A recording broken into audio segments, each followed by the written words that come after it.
Good day. This is CPUT News. With the youth unemployment rate at an astonishing 29%, young people are coming up with small businesses to contribute financially while still juggling school. 60% of South African children grow up without fathers, thus contributing to the dropout rate as they feel that they need to work in order to provide financially in the house. I spoke to an 18-year-old pupil who still manages to run her own business and also contribute financially to the household. I am Marsha for CPUT News. Thank you. Hi, I'm Madulube. I'm from Elsegrove. I attend Elsegrove High School. I'm currently a grade 11 student. I'm 18 years old. I run my own private hair business. I do weaves, braids, and wash and blow. For how long have you been running your own business? I've been running my own business since I was grade 8, which is 4 years from now. What made you want to start your own business? Raised by a single parent, and it's very hard, so I use that money to contribute to the needs, and I pay my school fees. On a monthly basis, I generate 2,400. That money is split for food, for water, bills, and for my school fees. According to research, 60% of South African households are fatherless, which contributes to the high levels of poverty some families face, whereby children are forced to drop out of school to seek employment. As 56.4% of the South African youth is unemployed, high youth unemployment rates has a negative effect on economic growth. The legislation thus encourages companies to hire more young people by reducing the amount of pay-as-you-earn payable to the South African Revenue Service. My name is Marsha for CPUT News, Cape Town. A decrease in the country's inflation rate at the end of the second quarter from 4.5 to 4.0 percentage points is accompanied with a decrease in the percentage change in fuel. The month-on-month percentage change for fuel decreased by 0.5%. And the annual percentage change decreased with a further 5.1%. This, following a plea from President Cyril Ramaphosa's political party in 2018, requesting an increase in petrol reserves and stabilizing governance and finances at the Road Accident Fund, PetroSA, and Central Energy Fund. In the budget speech delivered in February this year, Finance Minister Tito Mboweni revealed that fuel levies will increase by 29 cents per litre for petrol and 30 cents per litre for diesel. However, this increase in levies has been introduced in a period where the fuel price has steadied. Despite the efforts made by the government to alleviate the cost of fuel on consumers, empirical evidence suggests that the fuel prices are still too high, as one person explains. Besides maintenance of a car itself, getting to and from campus for a student like me costs me quite a bit of my traveling money.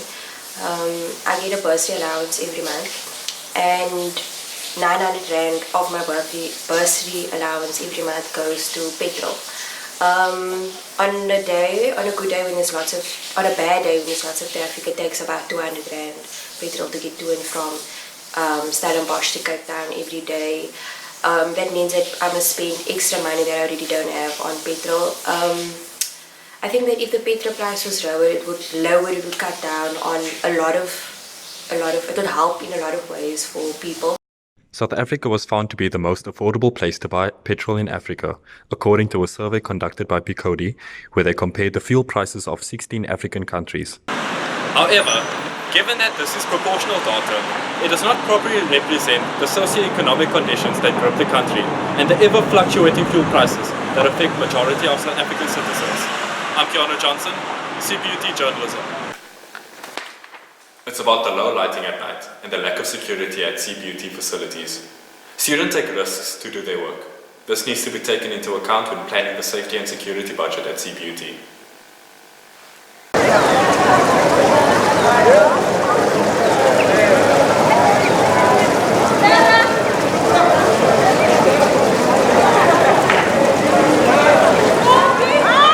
One of the greatest privileges that we enjoy in post-apartheid South Africa is the privilege of enjoying a higher education.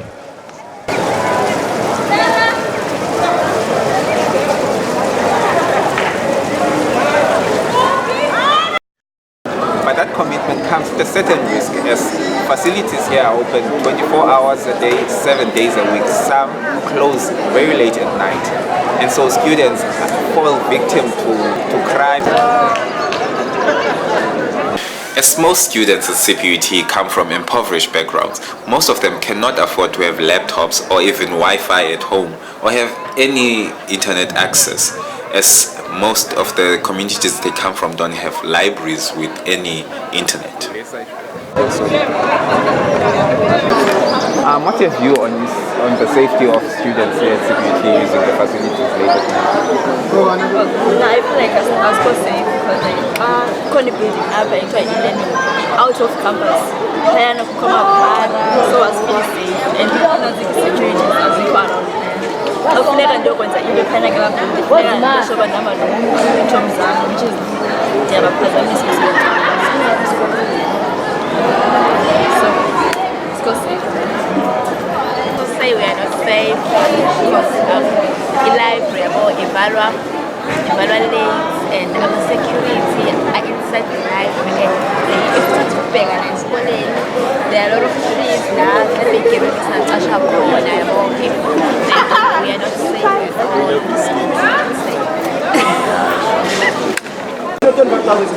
For CPUT News, this is Yolanda, Klaas reporting in Cape Town. The small businesses play a vital role to the South African economy.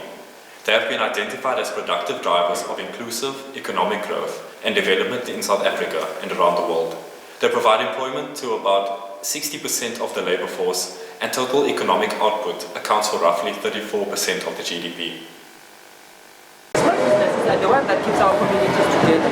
They are the ones that provide food for our people. That doesn't make them immune to challenges. According to a barista that operates at Roland campus, says that the challenges that she is facing is that the competitors that are competing with her in making the coffee, the service that they are providing is that of a poor quality.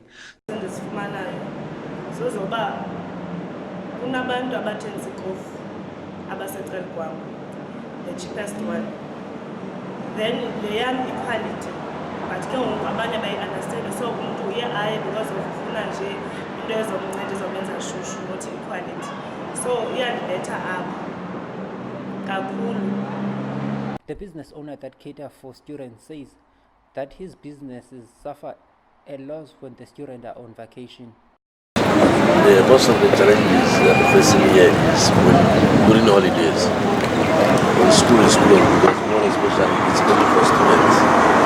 Understand? So when school goes on holiday or weekend or striking or anything public holidays, then it will affect the business because all during the process